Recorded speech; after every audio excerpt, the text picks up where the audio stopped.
الله أكبر الله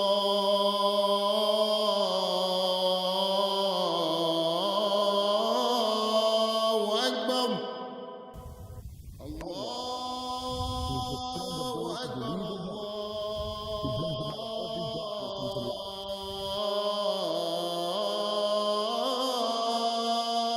أكبر الله أكبر أشهد أن لا إله إلا الله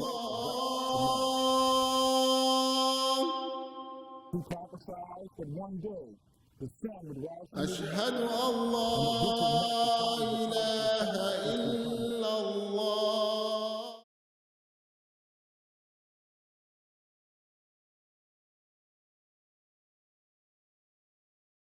Assalamu alaikum warahmatullahi wabarakatuh. Today we are very excited to have in our studios Brother Umer Shaheed Sahab, who is president of Pittsburgh Jamaat, and we're going to be asking him different questions and having a conversation about his life history and life as an Ahmadi here in the United States. Assalamu alaikum warahmatullahi wabarakatuh. Alaikum assalam. How are you? Oh, very good. Jazakallah for joining us. So I'm going to start by asking a few questions about your upbringing and how your life was like as a child and a youth living in Pittsburgh. Well, my parents and grandparents, they accepted Islam through Ahmadiyya back in 1936. And I was born in 1946. Okay. And I had the pleasure of missionary Manawa Ahmed. You know, he called the azan in my ears and the comment, and he predicted I was going to be tall. You can see I'm 6'4", and both of my parents were short, so that was a blessing. That's right. So, and you know, grow up, only child in the family, and with regards to growing up as a Muslim, especially Ahmadi Muslim, it was kind of tough, you know, because you know, a lot of the children that I grew up with and knew were non-Muslim, and you know, they were going to movies and things like that, and my parents sort of kept me away from that, and you know, so it was, you know, sort of difficult in the early years, you know, but as you grow up, you start to understand why, especially when you get to the adult age, you know, so. It was good that they protected me, and I understand it now. But I did play sports. You know, I played football and basketball. School. You know, didn't get any scholarships or anything like that. So my mother, she's still living. Oh, mashallah. She's 100 years old. Oh, mashallah. July Okay. 12th this year. Okay. And I think she was either the first or second national Legendar president Mashallah. in the history of U.S. Oh, that's really amazing and so, remarkable. I've been blessed. You know, Mashallah. blessed. But no, but that's great. And I wanted to ask you, as far as how did your parents sort of allow you to kind of be a student and go to school and do sports, but also keep you well connected with the Jamaat at the same time? Well, the one thing that they did do, in fact, the school it wasn't even like 5 minutes from my house. I was walking there every day, and it was mostly elementary school. And but it was a lot of teaching of Islam in the house, and a lot of prayer in the house. I did a lot of studying in the house, and then they kept me busy at the mosque, and so at that particular time, you know, the older members, my parents and other parents, we were doing a lot of work at the mosque, refurbishing it and that forth. So they kept me busy by taking me there and very good, so forth. And I ended up learning a lot of skills. That's excellent. After that, so that's basically what, you know, they just keep you busy, keep you in prayer, and have you learning different portions of the Holy Quran and so forth. Excellent, excellent. If you could tell us a little bit more, kind of, you know, some things that she had taught you when you were younger and kind of got you, you know, well solidified. Well, back at that time, of course, my father was engaged too, but with regards to my mom, she was basically the catalyst of the family. She, Mashallah. you know, she taught me Holy Quran. I see. You know, and you know, where, you know, there's the saying, paradise lies at the foot of the mother. That's right. A lot of times you don't realize that until you become an adult. Absolutely. And so, you know, the things that, you know, the parents teach you, right. you know, back then, you know, sometimes it's in your late 20s, early 30s before you realize, wow, these were so valuable, you know, in your life. And Mom taught me a lot. You know, she was right there, Mashallah. and she was tough. Mashallah. You know, and she was real tough. And in fact, Father, he was a little more easier with me. You know, I see. and in fact, when I became a teenager, you know, Right. got my driver's license, I was able to get the car and so forth. I And, see. you know, Mom was, you know, like, you know, you can't, you know, Islam first, and then you Right. can go out Right. for a few minutes or a few hours. And, That's right. But the thing that I'll always forget was the discipline that I was taught in the house. see. You know, and I was able Right. to, you know, give that to my family. You mentioned that your mother disciplined you and taught you various things. Can you give us some specific examples of that so the viewers can learn about that as well? I wasn't really allowed to go out, I see. but I was kept busy. I see. You know, so if I wasn't allowed to go to movies and things like that, you know, there was maybe movies in the house, I see. you know, or, you know, I was at the mosque or going to another family's home and Got it. interacting with, other Muslim families' home and interacting with the children Right. and saying prayer. And, you know, and they were coming over to our house, you know, so there was a lot of interaction between the other Muslim families, Mashallah. you know, so that was really how they kept us intact Excellent. with regards to, you know, not being able to go out and experience a lot of the material Really, stuff so in the that social life. The environment was very well set, you know, in terms Right. of control and things Right. like that. That's I didn't always agree with it, you know, but now when you look back on it, you know, and especially after you've raised your own children, right. you know, you realize it was the best thing that they could possibly give you. That's absolutely that's wonderful. And basically what they were doing, they were just trying to keep us in line, you know, with the Right. teachings of Islam and, Right. you know, and even their duties as parents, because they had an obligation to do that, and they know That's they were going to have to Yeah. go before Allah at some That's point, right. you know. So That's right. they did their duties, and I learned from that, and I really Absolutely. appreciate it. Yeah, no, excellent. And how was it in terms of, you know, you mentioned that she had served, mashallah, as Lajna, Sadr Lajna, Yeah. one of the very first ones. Yeah. How was that in terms of, was she able to, in terms of balancing, you know, because I'm sure she was quite busy as well, you know, and kind of balancing family and Well, back know, at that time, it was back in the 50s. I see. You know, and of course I was quite young then because I was born in 46. I see. And so, I mean, the Jamaat back at that time, USA Jamaat was small. I see. You know, there was Okay. families, I but see. there were just small numbers of families I in see. different cities of the U.S. I see. And so basically it was New York, Chicago, Washington, D.C., St. Louis, I see. and so forth. And, you know, then later on the family started to branch out. Milwaukee came in. I see. Well, Philadelphia was there also. I see. But there were small numbers. In fact, we had, in Pittsburgh, we had 3 jalsas Oh, mashallah. in Pittsburgh. That's and great. So our first one was at our mosque, I and see. then the other 2 was at the YMCA. I see. And and it was interesting back then, you know, when we look at the jalsas now, you know, all the men cook all the food. Right. But back in the 50s, Lajna was cooking the food Oh, for the interesting. jalsas, you I know. see. So we had like spaghetti for 2 days, Oh, and sweet interesting. potato pies and Oh, things nice. like that, you know, salads and. I see. But I guess the real question is, how was the quality in terms of the men cooking versus the women cooking? I don't know if you remember in terms of. Well, you know, there wasn't much money. I see. You know, and then we were feeding you know, a large number of people. That's true. So yeah. the menu was sort of the same. I see. You know, yeah. for 2 days in a row. Right, right. But the thing that was interesting, you know, it wasn't about the food or the arrangements. It was just about, you know, meeting other Muslims. Coming together. You know, and realizing there were other Muslims who had dedicated their lives to Islam, and Right. you know, the whole idea of the you know, the oneness of Allah. Absolutely. You know, the unification of mankind. You know, That's you right. really realize that it can only take place through Islam.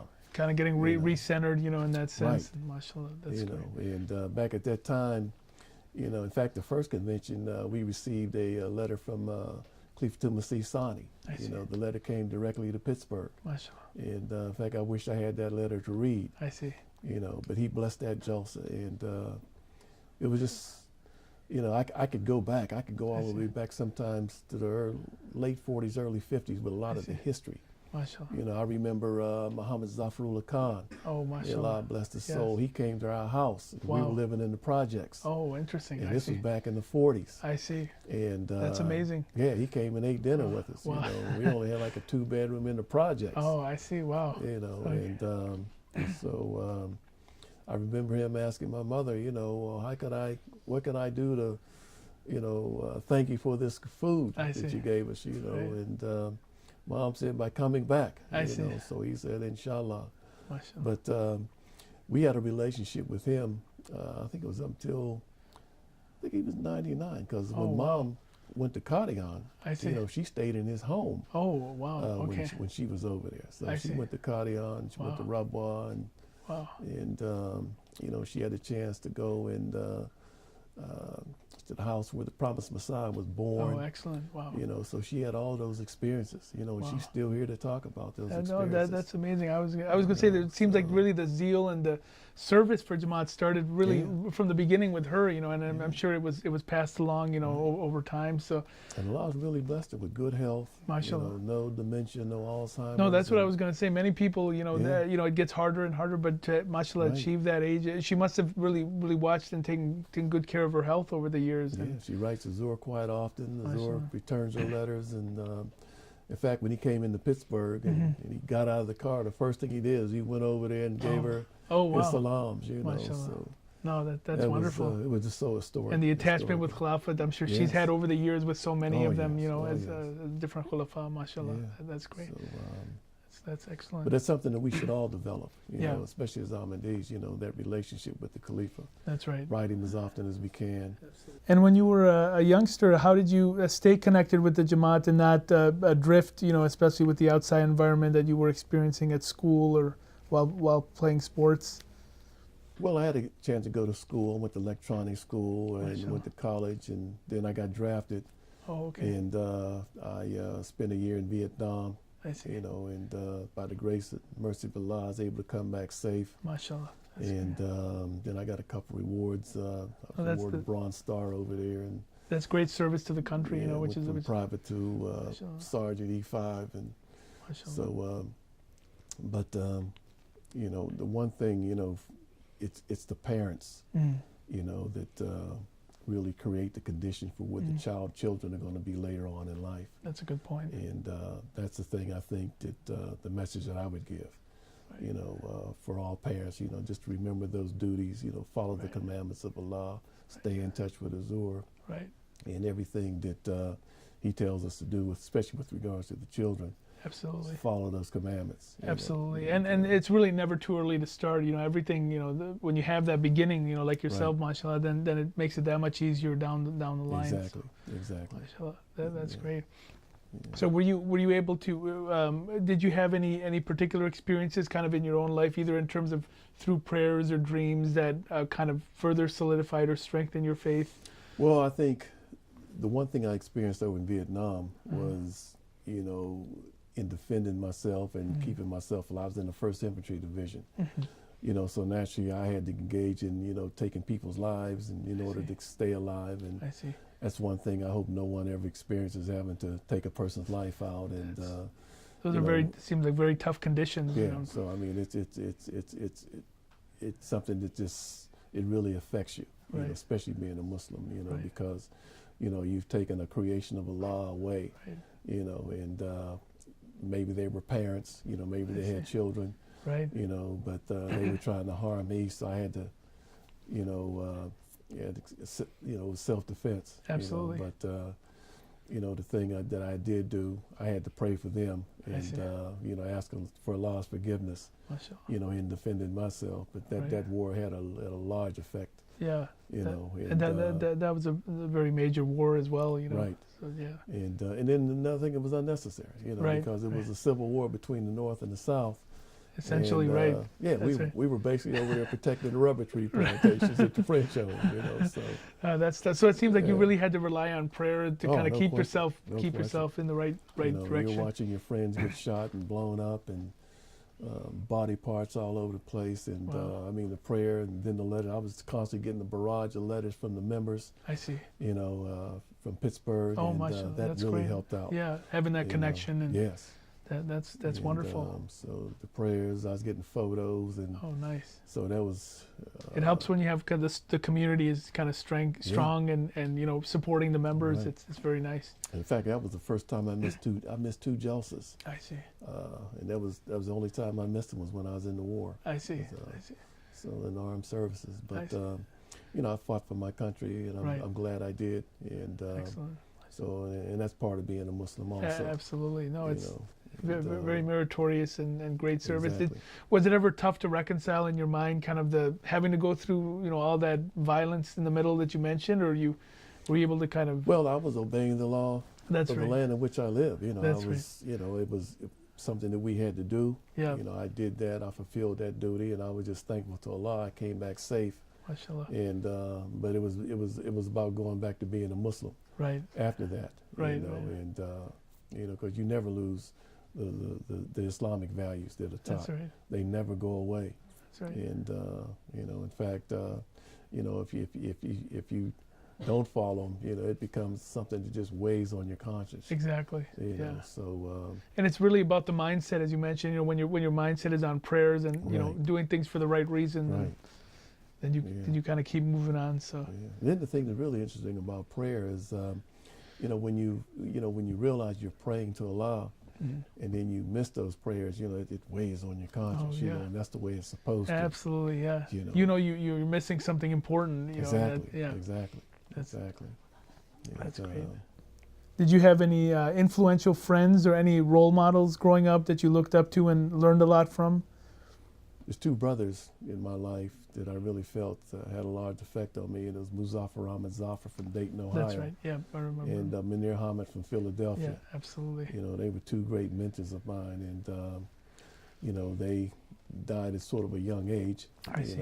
But different illnesses, and I feel like the work that I do, I'm also working for them and fulfilling Mashallah. some things that they wanted to happen. Yeah, no, that's wonderful. Especially in the areas of Tabligh. Right. So Absolutely. I think about them constantly, pray for their souls, and so that's where I'm at now. Absolutely. I remember when Munir was sick, I was able to call him and Mashallah. I'd say, Munir, man, I need some spiritual food, and he'd always give me something on Islam. I see. So, now I've turned those duties over to Rashid Ahmed. Oh, I see. Right, that's right, yeah. In Milwaukee. So, yeah. Were there beautiful any specific like lessons or kind of experiences that you had with either Munir Hamid Saab or Muzaffar Zafar Saab? Well, the thing about Muzaffar, I remember when he came into Islam, and he had a program. I was trying to think of the name of the program, but it was a program to actually rehabilitate people who have been on drugs. Oh, okay. And he was a community person. I see. And he was really about community, helping people who were in trouble and so forth, and he was bringing them into Islam. And with regards to Munir, Munir was a great Tabligh person. I see. Great Tabligh person. Yeah. And I used to love to hear his khutbahs his speeches at the Jalsas.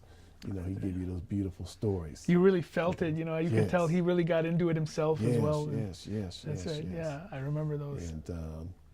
And I wasn't able to go to his janazah when he passed. I see. But I think about him constantly. Yeah. Constantly. Oh, absolutely. And so a lot of good memories. And I was going to say, I think Brother Muzaffar Zafar Saab was also a very good speaker as well, just from my limited memory. But maybe you have some more experience about his speaking as well. He came into Pittsburgh. I see. And he gave a speech on Islam. I see. And there's a coliseum in Pittsburgh. It's called the Homewood section of Pittsburgh. So he came in and gave a speech, and there was a lot of non-Ahmadi African Americans there. I see. It had to be about maybe 200, 300 people showed up. That's sizable. And the thing that was so interesting, after his speech, he just magnetized the people. He just, they all came back to our small mosque, and they wanted to pray behind him. Oh, mashallah. So that was the kind of, what he did. Anytime he spoke, whether it was at our jalsas or whether it was public speaking, he was a great speaker. Absolutely. And I watched him rise to be a representative. He was an international representative with Khalifa Masih Rabi, the fourth Khalifa. That's right. I know, and he interacted with him quite a bit as well. That's right. Yeah. Yes. And him and Imam Ahmed, may God rest his soul, were very close. Right.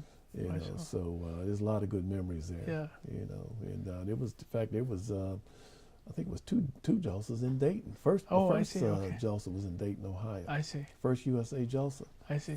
You know, and then there was, I think it was two more after that. I see. And then I remember when Cleopa C. Silas came into Dayton. Oh, wow. You know, we were on the security. Oh, I see. for Okay. him. And I mean, that was another experience. You know, him flying into Dayton I see. and riding through the streets, and people were excited to see him. Right, right. Went into the mosque in Dayton, and I mean, it was just, it's powerful when a Khalifa comes into the Oh, yeah. country. You know, it's Absolutely. a powerful experience. Absolutely. Yeah. And I mean, that's something that you just pray that everybody gets a chance to experience. And Exactly. you know, it's been a blessing even watching our present Khalifa, you know, the travels that he's done this year. Absolutely. You know, the different parts of the world, you know, and how he's created peace. And, Absolutely. you know, non-Muslims are recognizing him as being the only peaceful Muslim leader Right. in the world. You know, he's a world leader, and they recognize him as being that. Absolutely. And that's all we do. We promote peace. Yeah. And that's what we're recognized, this community, Ahmadiyya Muslim Absolutely. community. Yeah. We promote peace and tolerance. That's right. Love for all, You hatred know, for none that's is a right. famous slogan. So- That's right.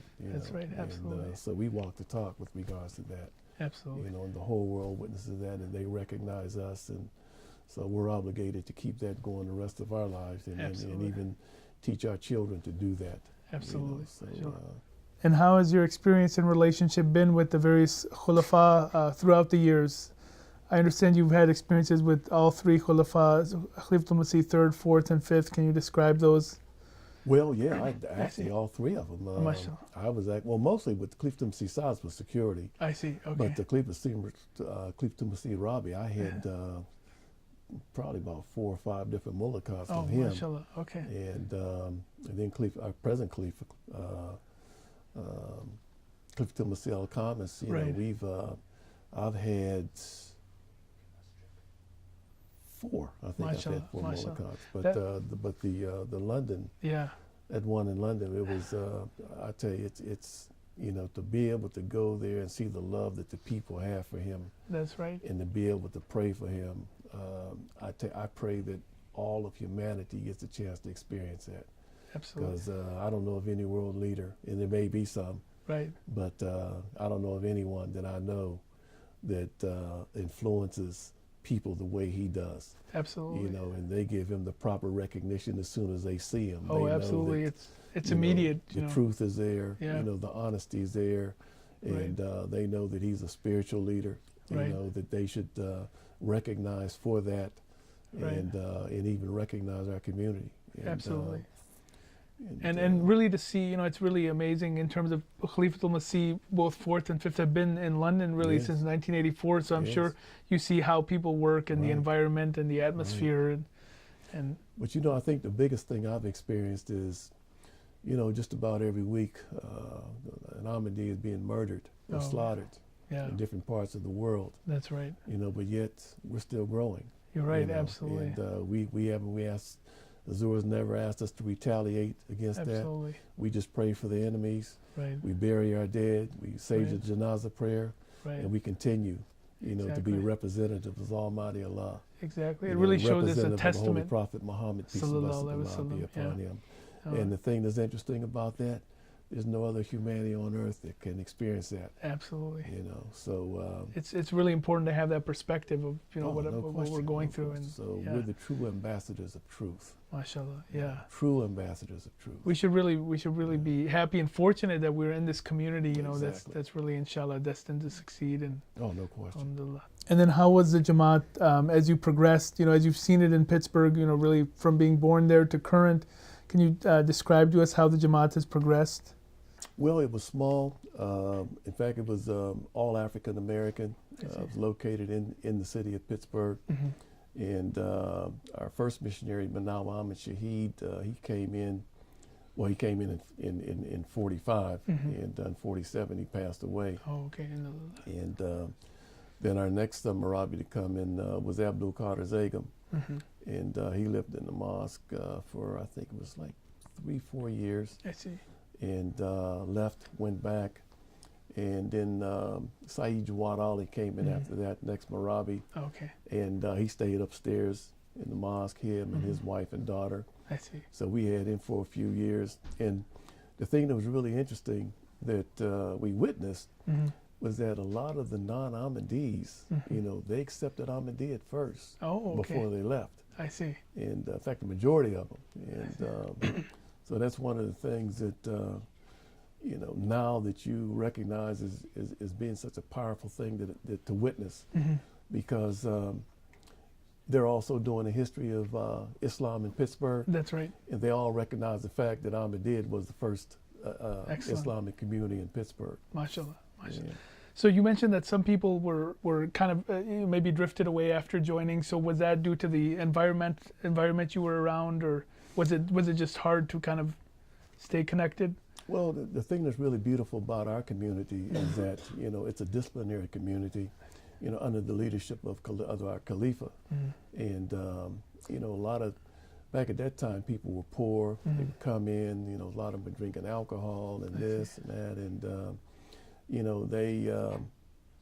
knew that, in order to, and they really knew this, in order to develop a true relationship with Almighty God, that they had to give up these negative behaviors, That's right. So it was just difficult for them to do. Right. And so they That's drifted true. out on their own I see.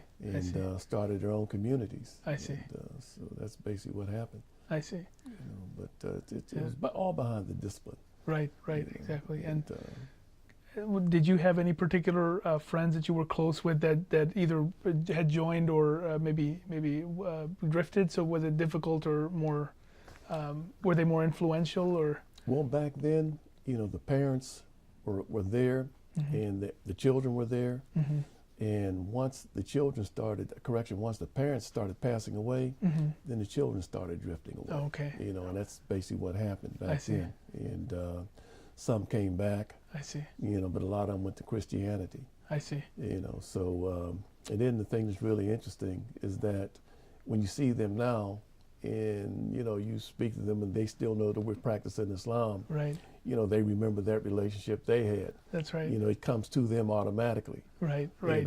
So which means that they knew it was a good relationship and a good posture for them. Excellent. So, And through the years as you went along, how did you see the Jamaat change, and especially in Pittsburgh, since you've been there, had the opportunity to see it over the years? Have you noticed that any major changes kind of over time? well, one of the things that happened is that we're more ethnic. We have two groups now. We have our European, we have our Pakistani and African American group. So we're a community now. So before we was mostly African Americans joining Islam through Ahmadiyyat. I see. But now we're a real community. I see. So we're really branching out I see. as a Excellent. community now, and it's alhamdulillah. And how is the mosque currently in Pittsburgh? I understand that you recently acquired a new mosque. Yes, we're in the Wilkinsburg section. Poor community, but it's very mixed. A lot of different religious groups there, and in fact, we're the first mosque in that area. Oh, mashallah. Very And good. and because of the peaceful aspect of ourselves, the community has really accepted us. Right. We have an interfaith group there, and it's called East End Interfaith okay. Group, and so we've invited pastors to come in and speak, and they've invited us over to their churches, and Excellent. so it's been a really good relationship so far. Very good. So a lot of the things that they see on television and here in the news, they haven't experienced that with us. I see. I don't know if they're wondering why. Yeah. But they really No, see but we're a I'm sure peaceful they can see the community. difference that way. And Oh, no question. Right, absolutely. No question. So earlier we had mentioned that, mashallah, you've been serving as president of Pittsburgh Jamaat. So could you tell us a little bit about how that's gone and the length of time that you've been able to serve? Well, I've had, before that I was financial secretary. Oh, okay. And I was property secretary. Oh, mashallah. And, I got elected president 13 years ago. Okay. And it's been a really good experience. Mashallah. In fact, when I got elected, I really, I've never had a leadership role like that. I see. But the thing that was really beautiful, I had good teachers around me. Excellent. And in our Pakistani community, they supported me. They taught me things. I learned a lot. Good. And it's still that way now. Oh, great. We have a great community in Pittsburgh. Excellent. That harmony really helps, Oh yeah, and Yeah. And then the way our mosque is set up, the sisters have their own floor, Excellent. and they have a lot of space. Great. And so we were able to set up a mosque the way it's supposed to be. How was Azur's visit recently to Pittsburgh? I tell you, that's an experience that I pray every Jamaat has a chance to experience. You know, just the preparation and Right. the prayers and getting ready for him to come. And That's right. then once he comes in, I mean, it's a powerful thing to witness and be a part of. I'm sure it's a lot of energy, and oh, mashallah. You never forget it. That's right. Yeah. That's right. How has your experience been with Hazrat Khalifatul Masih, both either in terms of that visit or in terms of visiting him? How has your experience been? Well, I first met him in Canada. Okay. And then I met him here in the U.S. And then this year I had a chance to go to London for the London UK Jalsa. MashaAllah. And that was probably the most powerful experience I've ever experienced in my life. MashaAllah. You know, I was over there for 2 weeks. Great. And I had the chance to visit all the sites, Islamabad, Hadikatul Mahdi, the Jalsa site. And, very good. I stayed at the new Jamia school.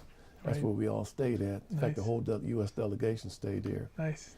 And so we were able to pray behind Azor the whole 2 weeks. Very good. Excellent. That's what more can you ask for? You know, once you have those prayers behind you, that's excellent. MashaAllah. So, that's great. Like I said, I pray that everyone gets a chance to experience that. In fact, next year, inshallah, I'm going back to London. Oh, excellent. Very good. Is that something you would maybe recommend people to experience if they haven't been to London or visited Hazur? I'm hoping that I can. I know there's 3 more people from Pittsburgh going. I see. Oh, excellent. Okay. 4. MashaAllah. You know, so that's great. You know, but it's a very powerful, peaceful experience. Excellent. Going to the Jalsa, seeing the dedication of the workers. Right. Just seeing how smooth everything goes, and just the intensity of love that you experience.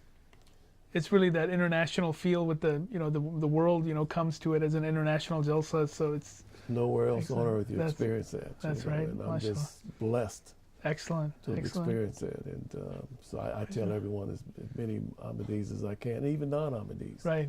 You know about Caliphate and what it's about, and excellent. You know, and I ask them to come in and experience it. You know, and even compare it. Yeah. You know, and it's really, I'm sure it's hard to put into words, as we've all had different opportunities, but it's really something you really have to experience and feel to get the best sense of. You know, you read about the institution of Khalaf in Surah Al-Nur, right? And but to experience it, experience the leadership. You know, listen to the Kutbahs every Friday. That's right. We have the satellite dish at the house. So yeah, excellent. Unlike the phone, we're 24/7. We're watching. Excellent. Yeah, so, there's so many ways now, mashallah. So yeah. So in fact, all of the satellite dishes when they first came out, I installed them all for all the members of Pittsburgh. Mashallah, so very I had good. that experience. Excellent. That's so, great. You know, to have, you know, the Khalifa in your living room, you know, every day, mashallah, it's a very powerful experience, and I don't think there's any leadership on earth. Yeah, absolutely. Or even people that experience having their leader, seeing him every day, and and you know, seeing MTA programs, mashallah, so benefiting from the guidance. Absolutely, excellent. Definitely a blessing from Allah. Great. You know, and we're witnessing the revelations that were given to the promised Messiah. Mashallah. So excellent. Powerful thing to witness. Excellent. Powerful. Excellent. And kind of in connection with that, I think there's been a new role that's developed for you. If you can maybe share that with us. And you've recently been appointed as secretary of the African American Tabligh Desk, right? Well, we with the bad publicity that a lot of our members are getting, and the hatred that you hear in the news media with regards to Islam, you know, we felt it necessary to form an American desk, and it's, you know, most of the Americans are African American. So we decided to put an African American desk together, not just to do Tabligh to African Americans. We want to put an African American team together to Tabligh all of humanity in America. Absolutely. So that's basically what this is all about. No, that's a very great and needed. You know, mashallah, may Allah reward that and bless you for that. Mashallah. Yes, and the Zora's blessed it, and I was chosen to be secretary of this desk, and you know, I'm just really excited, ready to go, and asking for everyone's prayers for its success. And but we're going to Tabligh everybody. Inshallah. And what are the very effective ways for doing Tabligh? As you mentioned that you've recently been appointed as secretary of the African American Tabligh Desk. How would you? What advice would you give for, either missionaries or Jamaat members who are doing tabligh? What's the most effective way to deliver the message? The thing is prayer first. Okay. Lots of prayer, and then you focus on your human example, how you're representing Islam through Ahmadiyya. Right. And then you focus on the guidance that we get from Azur. Right. Azur guides us every day, every week on what he wants us to do. And we know for a fact that he receives his revelation from Almighty God. So in knowing that and him giving us instruction, once you realize that, there's no other way to go. Absolutely. It seems like when you have that conviction, then it's just a matter of just executing, the guidance you're getting. And Exactly. Excellent, mashallah. And in connection with that, how has the experience been of having a missionary with you in Pittsburgh? I'm sure he's going to be helping as well in the tabligh role as well. I'll tell you, it's been really good because missionary Adnan Ahmed, he just came out of school a year and a half. I see. And we were blessed to get him in Pittsburgh. And he's been a really good spiritual guide for our Jamaat. We really needed him there. The Kutbahs, we have our Waqfi Noor program every Sunday. Oh, excellent. He teaches that. Excellent. And he goes out to different homes. He teaches Holy Quran. Then he goes out in the public, walks the streets. Excellent. With his literature. Wow. So he's very busy. Excellent, mashallah. Pittsburgh. And I might say, he has a child that's going to be born sometime this month. So we're praying for the success of that too. Inshallah. Very wonderful missionary. Oh, that's great. That's great. Is there other advice that you give either new converts or youngsters today? Well, I think what I've learned is, Holy Quran teaches that, this life is just a short life. That's right. And it's a guide to, it's a life where we build ourselves up spiritually and we're getting ready for the next life. So, just don't focus on the fact that, you have all these material opportunities, because it's just a short period of time that you're going to be here. Excellent. And I think everyone that I try to teach is, you focus on your relationship with Almighty God. That's right. And develop that close relationship with Him. Excellent. And that's where the success comes, Excellent. Along with the prayers. So. Excellent. Yeah, you really have to have that perspective, and that view, so you can kind of act accordingly. Exactly. And how about any advice for maybe either office holders or missionaries as they're doing their work, especially either in terms of tabligh or just relating to members? Well, the thing that all of us have to realize that we're the community that Allah chose to be the best human example for the rest of the communities. That's right. Non-Ahmadiyya and non-Muslim. Right. So with that in mind, we pray together as much as possible, to receive those blessings that Allah is going to bless us, solidify us and be in that community and developing, so people can witness who we are and what we're about. Excellent. Not just us saying who we are. That's right, absolutely. So we're actually walking the talk, setting the example, and the main thing with that is obedience to Khilafat. That's the key. Excellent. That's the key. And I wish the other Muslim communities could see that. That's right. Right now we're witnessing, Muslims killing Muslims, and that's right. It's sad, really. Doing Juma and doing Ramadan and saying Allahu Akbar as they do this, and you ask them, how can you, disobey the commandments of Allah and kill His creation? Where is that in the Holy Quran? Absolutely. But we pray for them also. That's right. Allah tells us to do that, and Ibn Zur tells us, always pray for the ones who are enemies, just as we do for our families and our children. So we give them the same amount of love that we give our families and our children. So. That's absolutely true. And you hope one day that they'll realize that. We'll keep doing our part, and then pray to Allah for the rest of it. Absolutely. Yes. Well, Jazakallah, Shaheed Sahab, for your great wisdom and experience you shared with us. Jazakallah for sitting with us today, and we look forward to having you and talking to you more in the future. Assalamu alaikum. And to viewers, Jazakallah for watching. I hope you've learned something from the experience and wisdom that Umer Shaheed Sahab has shared with us, and hopefully we can inculcate that, and we look forward to having you with us for future programs. Jazakallah. ये जो राहे हक की है दावतें नई हो रही हैं जो बैयतें ये खिलाफतों की बहार है, ये रुखे हवा कोई और है।